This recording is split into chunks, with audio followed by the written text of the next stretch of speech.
Hi, I'm Daniel Hill. Welcome to the Instagram Stories Flash Briefing. Today I want to talk about a guide that comes from lenslist.co, lenslist.co. Basically, it's a marketing guide to how to use the augmented reality filters available within Snapchat for a really long time and most recently available within Instagram.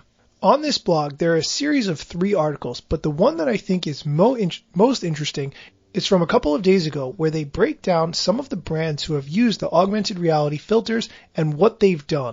I think this is a really good insight into how marketers are going to start to use augmented reality filters, although we're barely scratching the surface because this is completely new.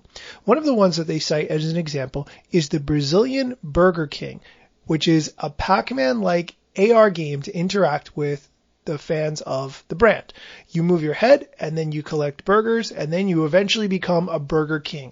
This is really simple, but these are the kinds of ideas that true fans will really want to engage with and show off to their friends. Plus, stories can get kind of boring, so this is a really good way to make them interesting. There are also examples by the artist Slipknot.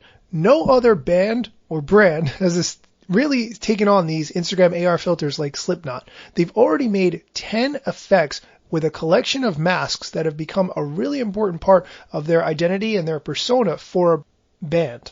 I'm not personally a fan of Slipknot, but if I was, I think this would be a really great thing to share with other fans of the band. One of the most exciting ones is from Mercedes-Benz, who created 3 effects that let you feel like you're inside F1 racing cars at various times through history.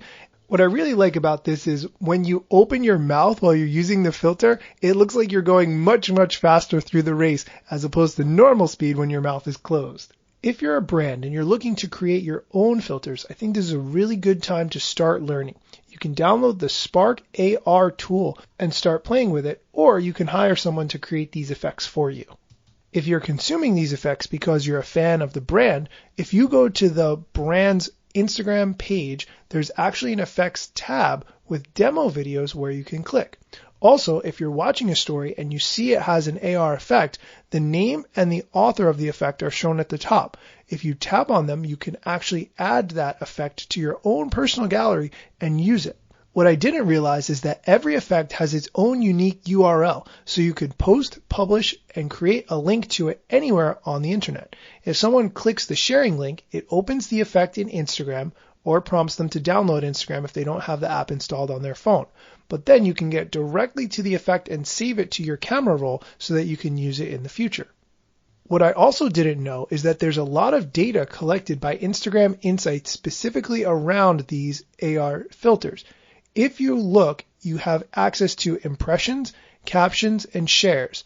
Impressions indicate the number of the displays of an effect on the screen, how many times people watched it.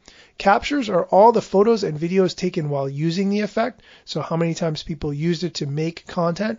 And shares indicate how many of those were sent to the Instagram story. So it gives you a really good idea of how happy people were with the effect and how much they wanted to share it with others. There's a lot of content around this Spark AR stuff. I really want to keep diving into it. If you've experimented with it, could you send me a message at Daniel Hill Media? Thanks for listening.